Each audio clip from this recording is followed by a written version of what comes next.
andar con Cristo, quiero oír su tierna voz, meditar en su palabra y cumplir su voluntad.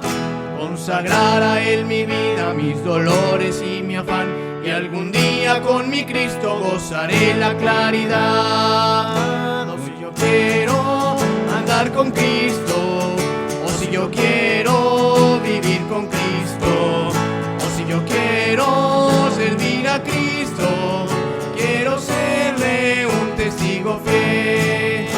O yo quiero andar con Cristo, Él es mi ejemplo fiel. En la Biblia yo lo leo y yo sé que es la verdad. Cristo era santo en todo, el Cordero de la cruz, y yo anhelo ser cristiano, seguidor de mi Jesús. Si yo quiero andar con Cristo, o si yo quiero vivir con Cristo, o si yo quiero servir a Cristo, quiero serle un testigo fiel. O yo quiero andar con Cristo, de mi senda Él es la luz, dejar el perverso mundo para ir al Salvador. Este mundo nada ofrece, Cristo ofrece salvación, y es mi única esperanza, vida eterna ya con Dios. O si yo quiero andar con Cristo, o si yo quiero vivir con Cristo, o si yo quiero servir a Cristo, quiero serle un testigo fiel.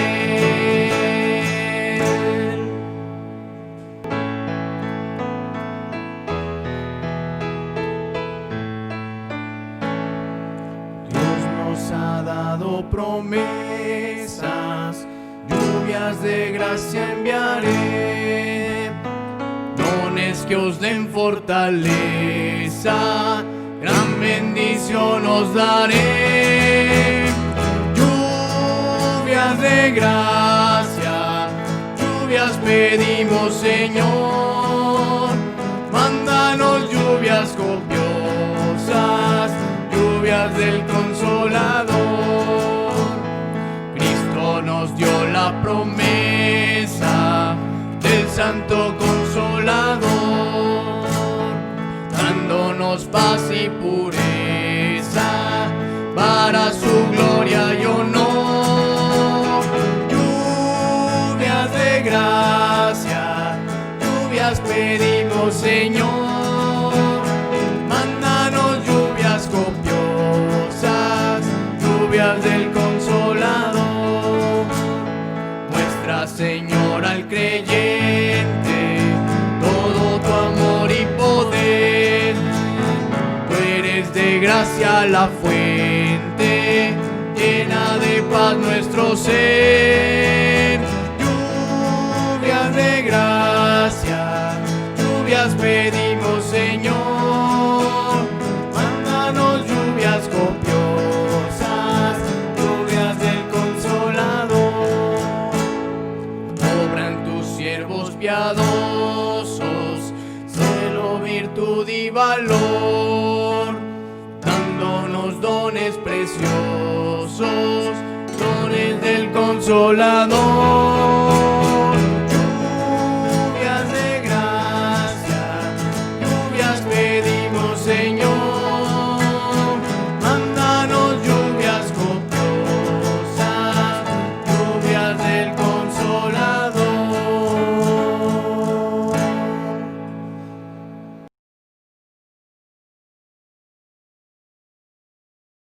Buenas noches, hermanos, amigos, el Señor les bendiga. Qué gran bendición poderles saludar por este medio y sobre todo para el propósito que es meditar en la bendita palabra de nuestro Dios.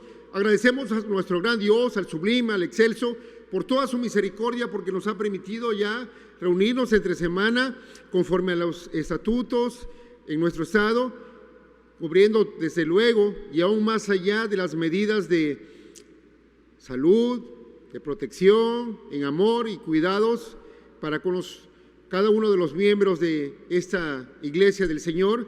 Alabamos al Señor por lo que Él está haciendo. Alabamos a nuestro Dios por cada uno de los ministerios de esta iglesia del Señor. Y vamos a meditar en esta noche, en este día, a mediados de semana. Alabamos al Señor porque nos permite ir a su bendita palabra y allá en sus casas les invito a que vayan al Evangelio de Mateo capítulo 5, y no es algo nuevo que todas las personas en el mundo pues querramos ser felices, querramos ser dichosos, gozosos, pero este sistema del mundo empuja, presiona para ir a buscarlos en donde no está, al materialismo, a los afanes de esta vida, en esa vanagloria, en los aplausos, incluso hacia diversos pecados. Señor Jesucristo, en su ministerio terrenal, al iniciarlo, cuando vamos al Evangelio de Marcos, vamos al Evangelio de Marcos en el capítulo 1, versículo 15, dice respecto al ministerio terrenal de nuestro Señor Jesucristo que Él caminaba. Él vino a buscar y a salvar lo que se había perdido, y Él caminaba y con todo amor y con toda pasión, Él anunciaba y decía: el tiempo se ha cumplido, el reino de los cielos se ha acercado, arrepentidos y creed el Evangelio. Cuando termina el Antiguo Testamento, termina con un versículo que dice que vendría el espíritu de Elías y que el Señor haría volver el corazón de los padres a los hijos y viceversa. Y dice: no sea que venga yo y traiga maldición. Así termina el Antiguo Testamento, pero el Nuevo Testamento termina en Apocalipsis capítulo 22, versículo 3, diciendo estas palabras en el último capítulo, diciendo: no habrá más maldición. El último capítulo contiene esa promesa donde no va a haber más maldición en el Señor. Y cuando vamos al Evangelio de Mateo, al principio del ministerio terrenal de nuestro Señor Jesucristo, en el capítulo 5, donde los invité, donde vamos a tener la meditación en esta preciosa noche, el Señor inicia en lo que se conoce como el Sermón del Monte, y Él tiene una gran multitud de personas, así como hoy hay multitudes de personas, y así como hoy en día las personas pues quieren ser felices, quieren ser dichosos, quieren estar llenos de gozo. Sin embargo, lo que vemos en el mundo, lo que nos rodea, no es lo que abunda, y las personas dicen: es que hay ausencia de salud por todas las enfermedades, ahora la pandemia, hay ausencia de servicios hospitalarios, hay ausencia de medicamentos. Otros dicen: pues yo quisiera ser feliz, dichoso, pero soy infeliz, y en lugar de dicha tengo desdicha porque no hay empleos bien remunerados. Otros dicen: bueno, es que tengo situaciones familiares muy adversas. Dicen: hay ausencia de esto, hay ausencia de falta de apoyos del gobierno. El Señor tiene una multitud en las cuales muchos, si no es que la mayoría, iban con enfermos o iban enfermos, iban con muchos padecimientos, inclusive llegaban a personas endemoniadas, pero sobre todo en la cuestión interna, iban quebrantados de corazón. Recordemos que el Señor vino a sanar a los quebrantados de corazón, y ellos vienen al Señor al inicio de su ministerio terrenal, y ese precioso y poderoso sermón del monte, conocido así, inicia con unas palabras del Señor que, al ver las multitudes y ser Dios y conocer lo que hay en el corazón, entonces el Señor comienza con las palabras: Macarios, bienaventurados, hay felicidad, hay dicha. Y esta meditación le he llamado: hay bienaventuranza. En medio de tanta adversidad, de dolor, de tristezas, de aflicción, el anuncio del Señor es que hay bienaventuranza, hay dicha, hay felicidad en Cristo. Este mensaje no fue enviado a través de un profeta, no a través de un ángel, sino en el tiempo perfecto de Dios. Él esperó hasta que Él estuviera aquí e iniciara su ministerio terrenal para iniciar con esas palabras: Macarios, bienaventurados, hay dicha, hay felicidad. Y tal vez la multitud se sorprendía porque dice: yo traigo un enfermo, yo traigo un endemoniado, yo traigo problemas. Y el Señor en amor dice: hay dicha, hay felicidad en Cristo. Y De los versículos 1 al 12, el Señor comienza y sigue como escalones, como pasos hacia esa dicha verdadera, hacia esa forma de caminar y vivir que no está en el ser natural, que no es posible alcanzarla con nuestros recursos.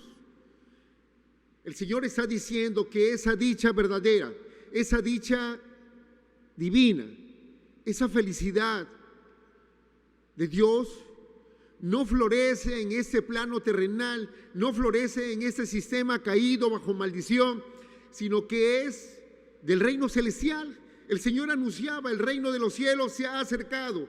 El Señor no está en ese reino, Él pertenece a otro reino, Él reina sobre todo, pero el reino que está anunciando es de naturaleza espiritual, es un gozo, es una dicha que no depende de las posesiones, de las circunstancias, de mi salud, no depende de la posición que tenga en el gobierno, que me ayuden o no, depende de nuestra relación con Dios.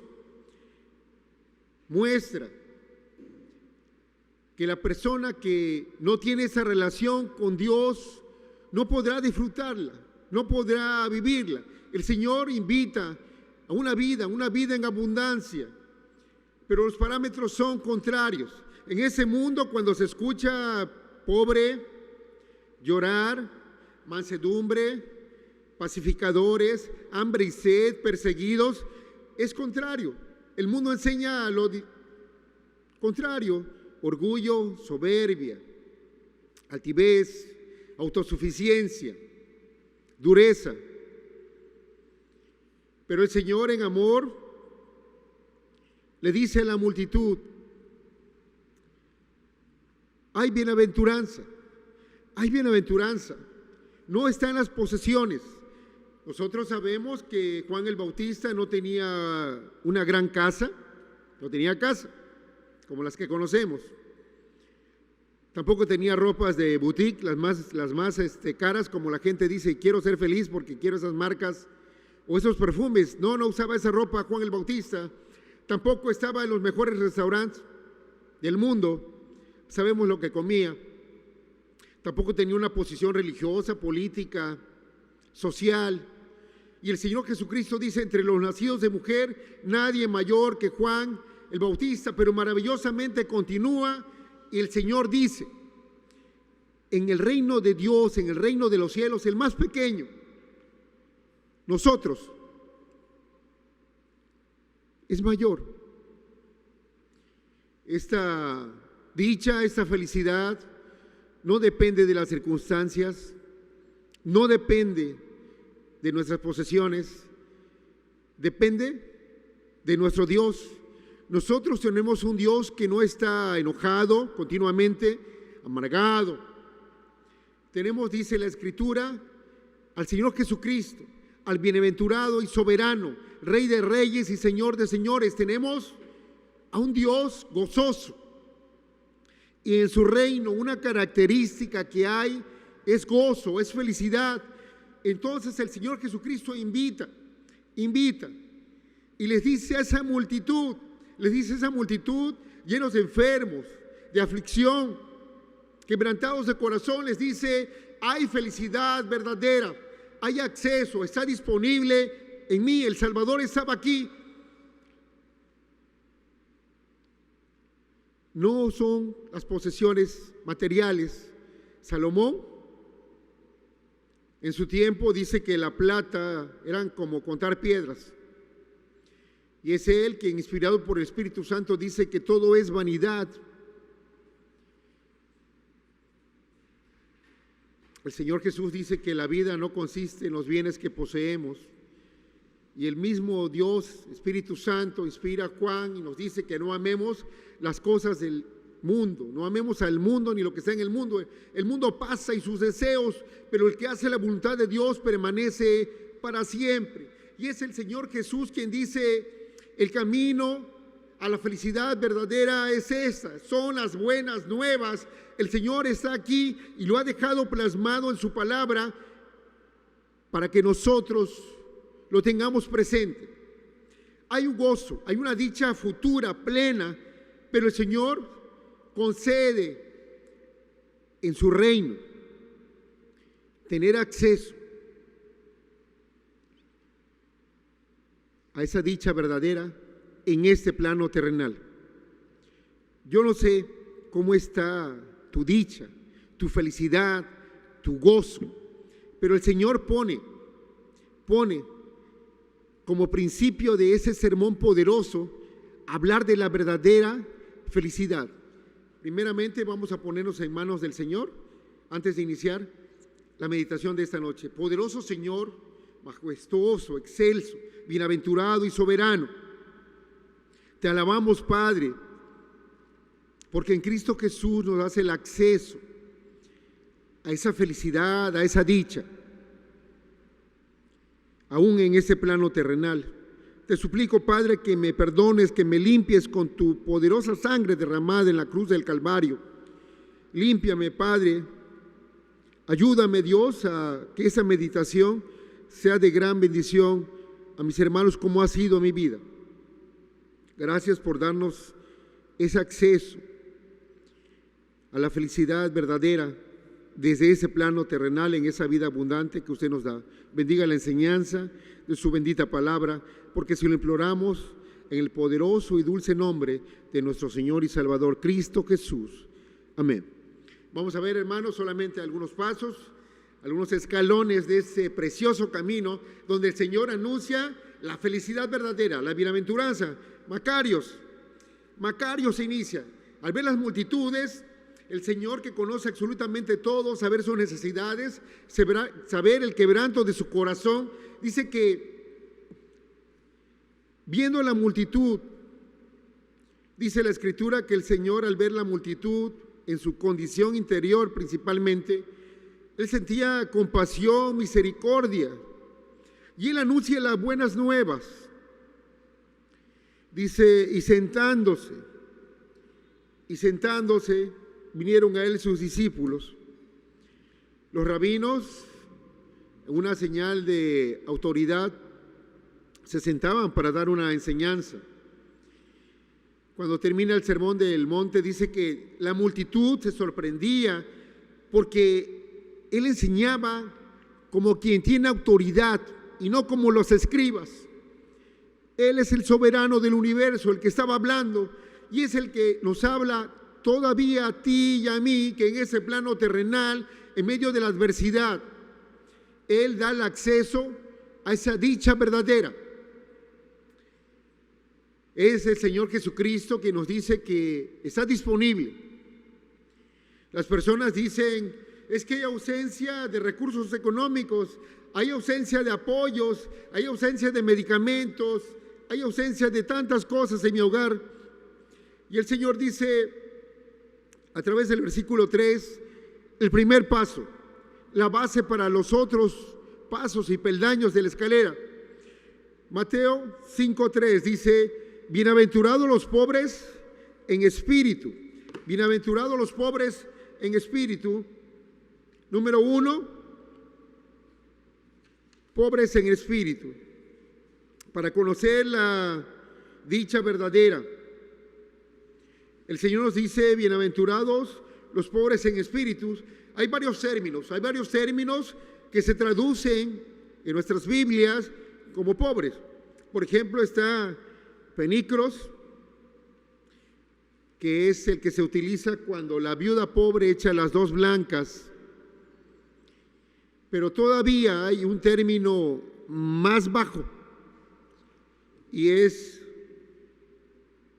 tochos, que se refiere a alguien que ni siquiera tiene las dos monedas blancas, alguien que es un pordiosero, alguien que no puede valerse por sí mismo, alguien que reconoce que necesita de otros.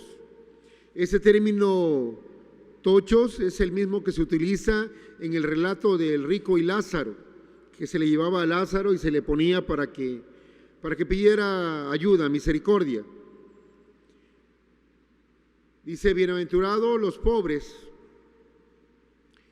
pero dice la Escritura, los pobres en espíritu. Es decir, El Señor está hablando de un reino celestial, espiritual, y dice, bienaventurados los pobres en espíritu, bienaventurados las personas que reconocen que tenemos las manos vacías, que somos indignos para entrar al reino de Dios, que no tenemos recursos, que no tenemos méritos.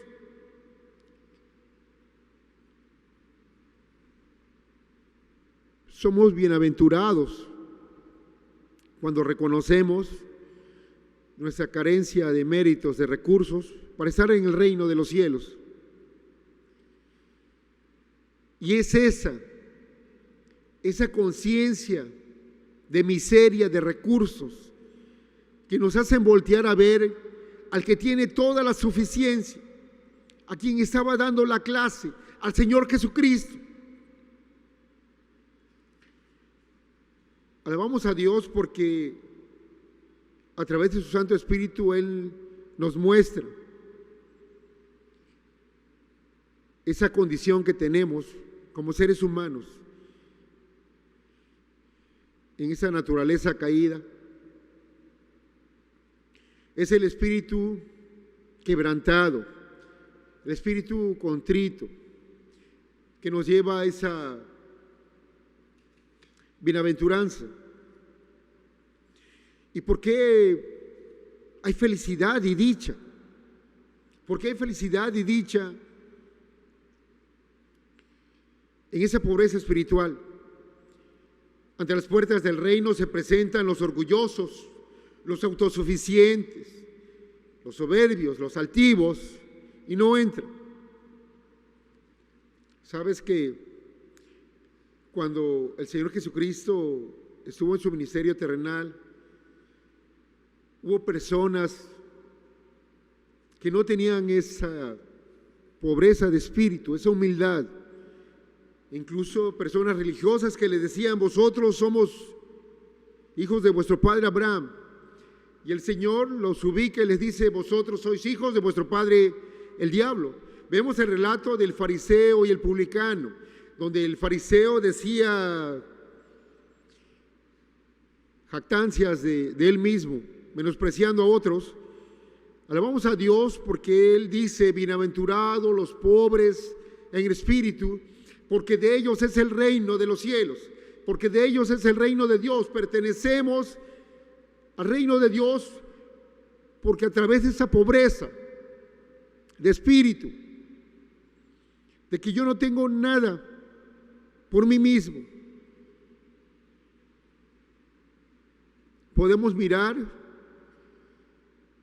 con esa gran necesidad de nuestro Señor y Salvador y clamar a Él como esos pordioseros que claman reconociendo que no tienen ningún recurso, ningún mérito, ningún derecho incluso a pedir, sino solamente por los méritos de aquel que es Dios de misericordia y de gracia. El Señor mira al contrito de corazón. En Isaías 66 Él dice: pero miraré con agrado, con favor, aquel que es pobre y humilde de espíritu. El Señor Jesucristo nos dice que el primer escalón, el primer paso, es ser pobre en espíritu, ser humilde. Somos bienaventurados porque somos ciudadanos del reino celestial, pertenecemos a la familia de Dios. ¿Cómo podríamos ser nosotros humildes? Perdón. ¿Acaso me tiro al suelo? No, hermanos. ¿Acaso digo algunas palabras en humildad? No. Me voy a permitir leer una cita del pastor John MacArthur. Dice: la humildad no es una obra humana para hacernos dignos.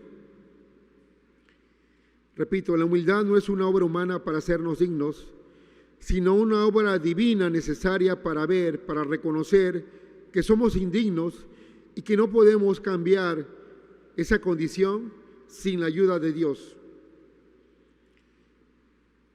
Para ser humildes, hermanos, necesitamos la ayuda del Espíritu Santo, que nos convence de pecado, de justicia, de juicio, de nuestra condición, de llevarnos a través de las Escrituras, de ver que todos hemos pecado y estamos destituidos de la gloria de Dios sin Cristo.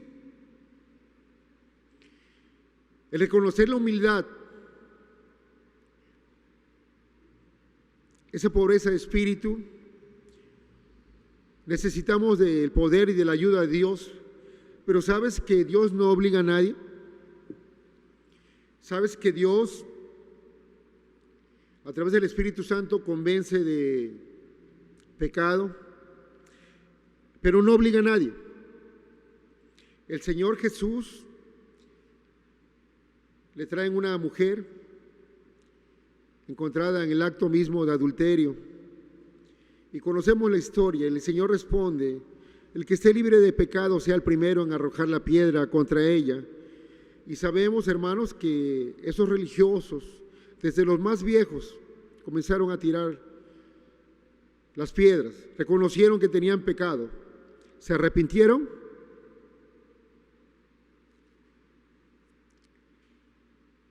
Esa pobreza, esa indignidad para entrar al reino de los cielos es importante. Con esa fuerza que reconocemos esa indignidad, esa miseria, con esa fuerza clamamos a nuestro Dios, pero no es una condición solamente para entrar en el reino de los cielos, sino para caminar en ese plano terrenal, en esa humildad que proviene de lo alto. ¿Cómo podemos nosotros participar para caminar en humildad? Número 1, el salmista dice: crea en mí, oh Dios, un nuevo corazón, un espíritu recto, una nueva creación. El Señor, en el mensaje que está dando,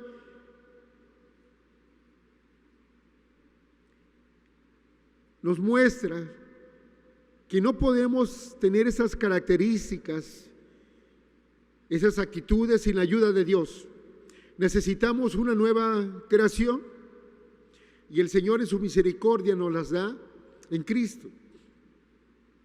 Tenemos que dejarnos ayudar al exponernos a las Escrituras. El Señor dice que escudriñemos las Escrituras. Son las Escrituras que nos muestran lo sublime de nuestro Dios, lo majestuoso del Altísimo, y nuestra condición, muertos en nuestros delitos y pecados sin Cristo.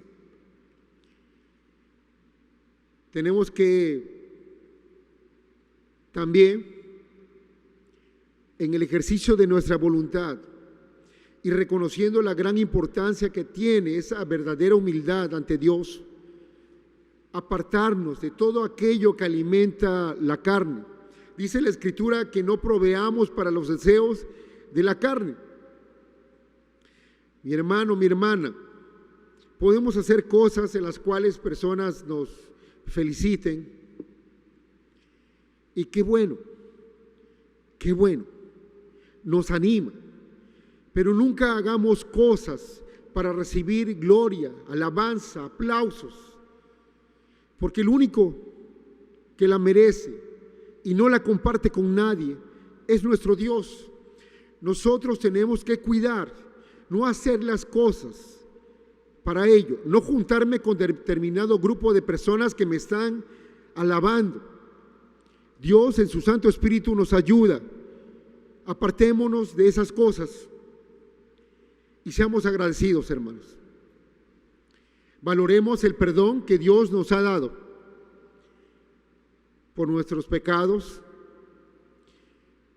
Alguien que es humilde lleva una vida de agradecimiento. No me estoy refiriendo a las palabras únicamente. Una vida de agradecimiento va de la mano con la humildad. Cuando nosotros mermamos esa vida de agradecimiento, nuestra humildad está mermando. Nunca permitamos que nuestra vida de agradecimiento se merme. Cuando nosotros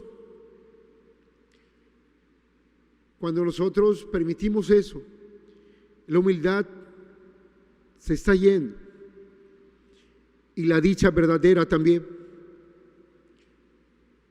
El Señor dice: bienaventurados los pobres en espíritu, que reconoces tu indignidad.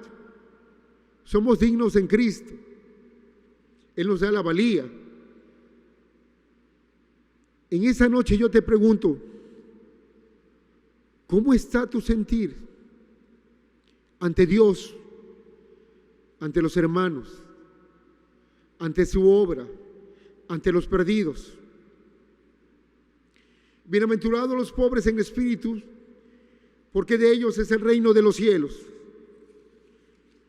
El Señor continúa, y después de decir bienaventurados los pobres en espíritu, en el versículo 4 dice, ayúdenme a leer en sus casas, el Señor dice: bienaventurados los que lloran, porque ellos recibirán consolación. Número 2, los que lloran.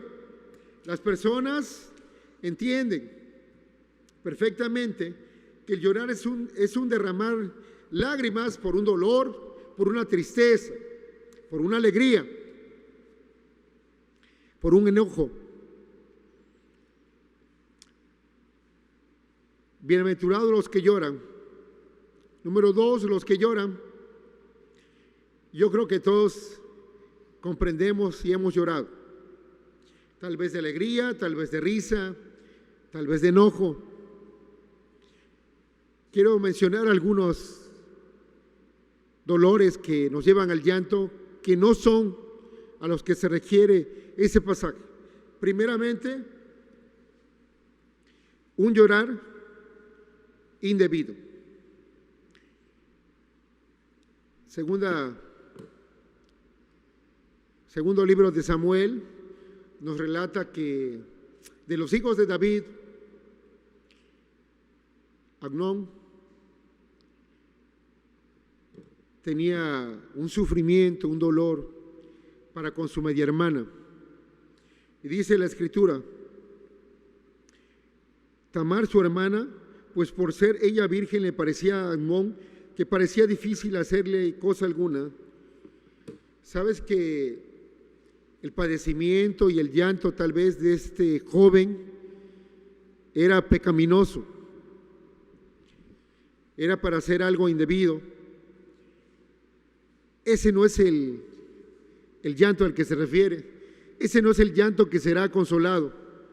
Sabes que hay jóvenes que lloran porque papá o mamá no les permiten ir a determinados lugares indebidos, con compañías indebidas, porque no les permiten ver cosas indebidas, y lloran de enojo.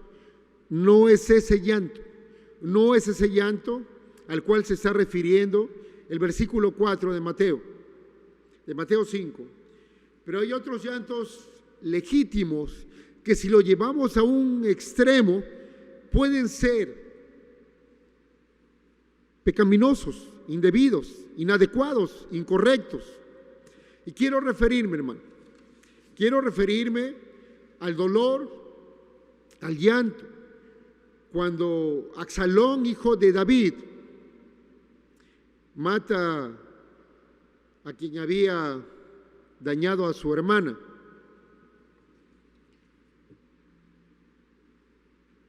Y hay un dolor en David, pero sabes que ese joven hace cosas a las mujeres de su padre en unas tiendas a la luz del día y levanta contiendas para desestabilizar el reinado de su padre. Y llega el momento en que el ejército de la nación de Israel lo mata. Y cuando se entera David, llora al grado que el ejército que entran avergonzados. Se lo comentan al general Joab, y Joab le dice. Entonces Joab vino al rey en la casa y dijo: hoy has avergonzado el rostro de todos tus siervos, que hoy han librado tu vida y la vida de tus hijos y de tus hijas, y la vida de tus mujeres y la vida de tus concubinas, amando a los que te aborrecen y aborreciendo a los que te temen, porque hoy has declarado que nada te importan tus príncipes y siervos, pues hoy me has hecho ver claramente que si Absalón viviera, aunque todos nosotros estuviéramos muertos, entonces estarías contento. Un dolor legítimo, llevado al extremo, puede ser incorrecto y llevarnos al llanto. Pero sabes que ese no es el llanto. De pronto un padre, para con un hijo, para con una hija, sabiendo que están haciendo lo incorrecto, ante los ojos de Dios, pareciera en la actitud de David: no me importa la obra de Dios, no me importa la familia, no me importan los demás, no me importa mi esposo, mi esposa, con que el niño y la niña estén contentos con lo que están haciendo y lloran. No es ese consuelo al cual el Señor se refiere. Absalón estaba sufriendo la paga de sus actos, de su desobediencia, de su rebeldía. Ese no es el lloro al cual Dios consuela. Hay un llorar correcto. Pablo dice que se acordaba de los hermanos con lágrimas. El Señor Jesús, al ver el dolor que causa la muerte de Lázaro, el Señor llora. El Señor, estando ante Jerusalén, llora. Ese es un llorar correcto, adecuado, legítimo, pero no es al que se refiere el pasaje. Quiero invitarlos, si pueden ir rápidamente a segunda carta a los Corintios capítulo 7. Segunda carta a los Corintios capítulo 7. Dice la Escritura en el versículo 10: porque la tristeza que es según Dios produce arrepentimiento para salvación, de que no hay que arrepentirse, pero la tristeza del mundo produce muerte. La tristeza, el dolor, el llanto que sufrirá por su pecado, es ese llanto, es ese dolor el que recibe la consolación, y es una consolación perfecta. La bienaventuranza no es por el dolor, la tristeza, por el llanto. La bienaventuranza y la dicha es porque cuando nosotros nos dolemos del pecado con sinceridad, en Cristo Jesús hay perdón de pecados. Dice la Escritura en el Salmo 32, versículo 1 y 2: bienaventurado aquel cuya transgresión ha sido perdonada y cubierto su pecado. Bienaventurado el hombre a quien Jehová no culpa de iniquidad y en cuyo espíritu no hay engaño. Somos bienaventurados porque cuando nos dolemos, cuando somos sensibles a la gravedad del pecado, en Cristo Jesús hay perdón y somos bienaventurados. La comunión con Dios se restablece y en su presencia hay plenitud de gozo. Lo que quiero expresar, mi hermano, mi hermana, es que la felicidad verdadera con el pecado son incompatibles, son excluyentes. O está el uno o está el otro. Hay pecados abiertos, hay pecados sutiles.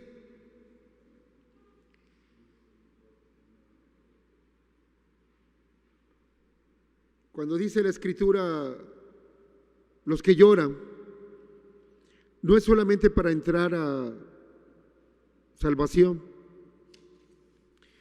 sino es una vida en la cual somos sensibles a la gravedad del pecado.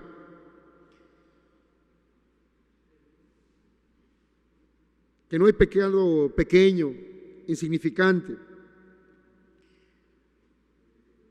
Lo que te quiero evitar en amor es que no busquemos estar en contentamiento cuando hay desobediencia en nuestras vidas. El pecado ofende a Dios. Por el pecado el Señor vino a este mundo y sufrió en la cruz. Yo no sé la desobediencia que pudieras tener, tampoco digo que la tengas, pero no hay desobediencia pequeña, insignificante. Ofende a Dios. Muchas veces tratamos de minimizar, que no pasa nada, que exageran. Una persona que es sensible al pecado se duele, confiesa sus pecados. Cuando dice que somos bienaventurados, no significa que somos perfectos y que no tenemos pecado. Cuando dice que somos bienaventurados es que somos sensibles. En la medida que crecemos, que maduramos, somos sensibles a la gravedad del pecado. Somos sensibles y nos duele el pecado, inclusive de nuestros seres queridos, porque no obedecen a Dios. El Señor da un consuelo para quien se acerca a Él reconociendo sus pecados. Yo te pido que si tú tienes pecados, veas la gravedad, que no endurezcas tu corazón. Me voy a permitir leer, hermanos, Jeremías 18:12, se los leo. Y dijeron, cuando se les predicaba, es en vano, porque en pos de nuestros ídolos iremos y haremos cada uno el pensamiento de nuestro malvado corazón. Por favor, visualicemos esa posición, esa actitud. Esas personas jamás podrán conocer la dicha verdadera. El Señor nos dice, sed santos. El Señor nos dice, id y proclamad el Evangelio, hacer el bien, obedecer a las autoridades, dar gracias en todo, no dejando de congregarse, obedeced a vuestros pastores. Tal vez hay personas en el mundo, incluso hijos de Dios, quien durante años, con plena conciencia, han estado desobedeciendo y no se arrepienten, o permiten a sus hijos abiertamente estar en desobediencia y no se les estorba. Yo te pido que continuamente estemos con la palabra de Dios. Es la palabra de Dios que nos muestra la santidad del Señor. Es la palabra de Dios que nos muestra que seres que jamás han pecado, para alabar al Señor, se cubren el rostro para decirle santo, santo, santo. Es la palabra de Dios que nos muestra que el Dios que alabamos, que adoramos, es muy limpio de ojos para mirar el pecado, que el Señor está airado contra el impío todos los días, que la voluntad de Dios para con nosotros es nuestra santificación y que seamos santos en toda nuestra manera de vivir. Es las Escrituras que nos muestran la gravedad del pecado. Yo te pido que a la sensibilidad que el Espíritu Santo nos muestra a través de las Escrituras, cuando tú y yo reconozcamos que hay algo en que estamos desobedeciendo, no aplacemos para después el arrepentirnos, el dolernos y llorar, el confesar nuestros pecados. ¿Sabes? La gente hoy en día, tal vez hace casi 2000 años igual, no lo sé, pero la gente hoy en día, al hablar de la dicha, al hablar de la felicidad, al hablar de Macairos, la gente dice, ¿cómo? En lugar de felicidad tenemos infelicidad, en lugar de dicha tenemos desdicha. porque no hay recursos, porque no hay empleos bien pagados, porque no tengo las circunstancias favorables, porque hay ausencia de salud, porque hay ausencia de apoyos, porque hay ausencia de medicamentos, porque hay ausencia de todo. Pero es el Señor que dice, si hay desdicha en tu vida y en tu familia, no es principalmente por eso, sino la ausencia que hay es de pobreza de espíritu, de humildad y de llanto por el pecado, por la desobediencia. Yo no sé cómo está tu dicha en tu vida, en tu familia, pero no es por la ausencia de recursos, no es por la ausencia de salud o de las circunstancias que tú quieres. Si hay ausencia de dicha y felicidad verdadera, es porque hay ausencia de pobreza, de espíritu, de humildad verdadera, y porque no hay esa sensibilidad a la gravedad del pecado. No estoy hablando de personas perfectas, pero personas que se duelan y le digan, Señor, ten misericordia de mí. Como Pedro, apártate de mí que soy pecador. O como el publicano, que no quería ni levantar el rostro, la mirada. En amor te invito. La dicha, la bienaventuranza que el Señor nos ofrece en este plano terrenal es real, es verdadera y debemos proclamarla. El Señor está anunciando las buenas nuevas.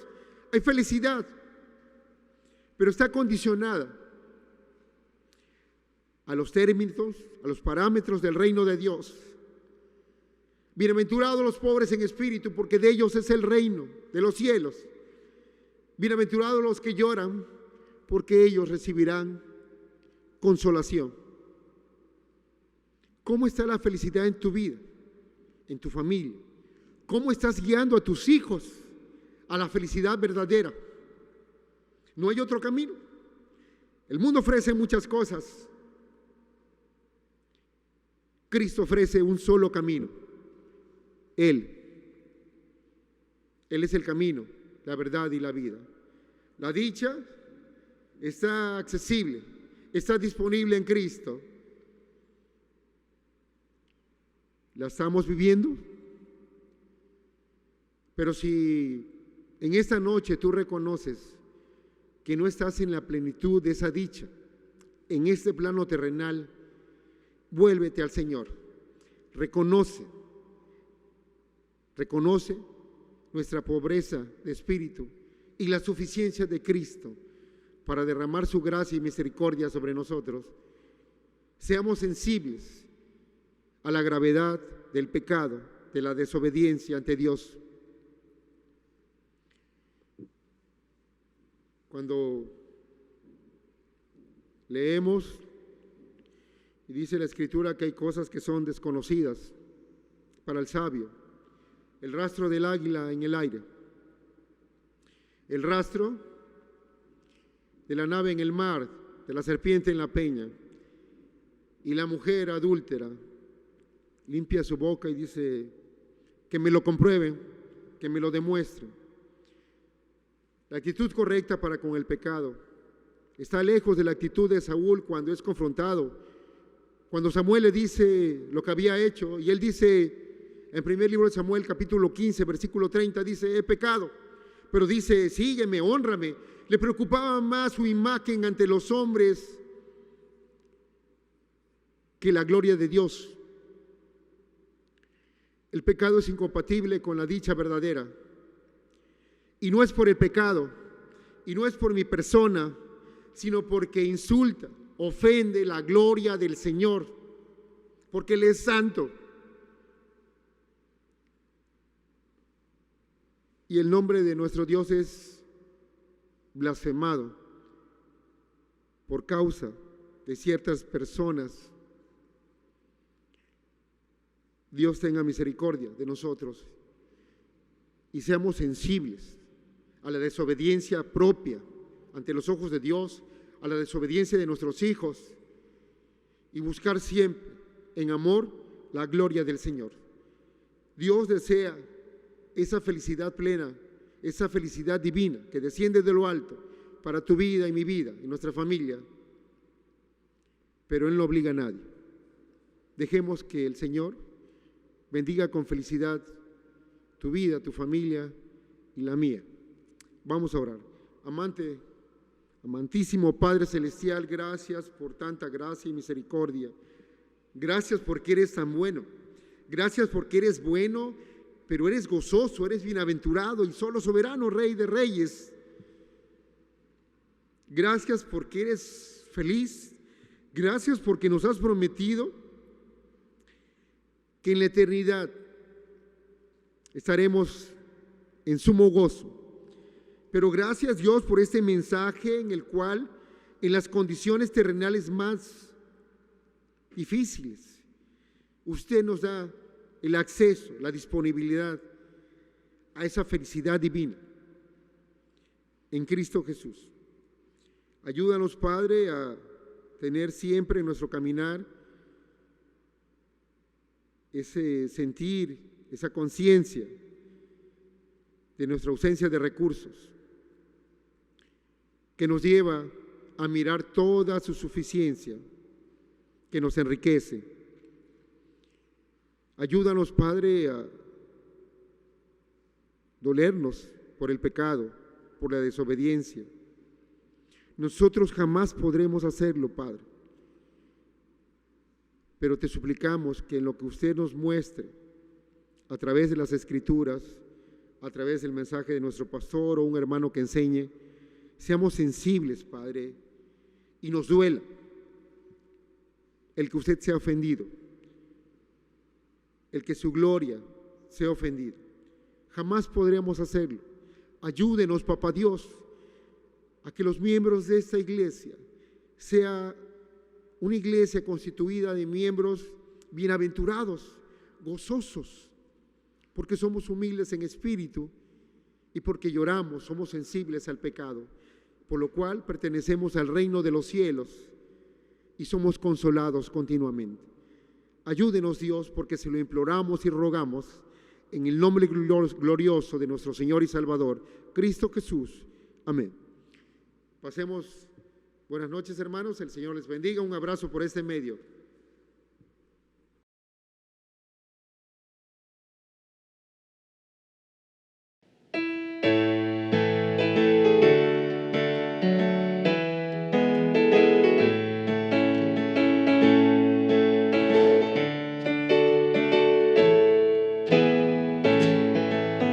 Por Cristo de los Reyes, Rey, lucharemos con valor, por la verdad y por el bien, contra todo mal y error.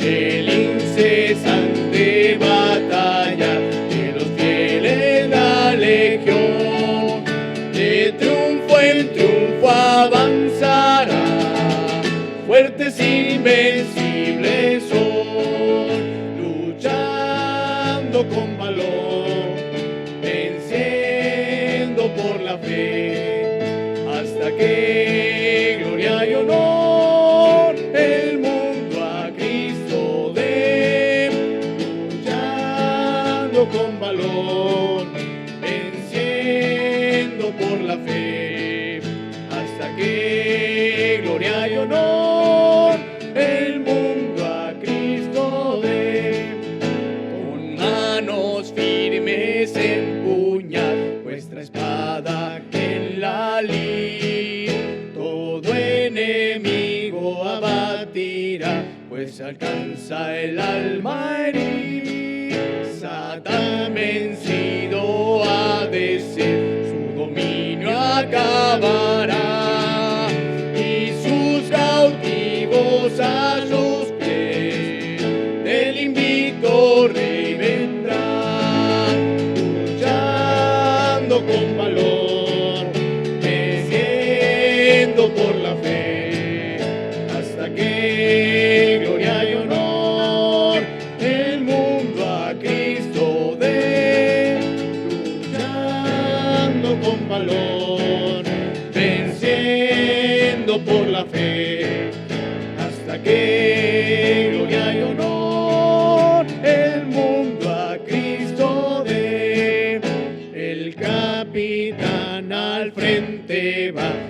las huestes de la fe, pues todo mesa cumplirá, con vosotros estaré.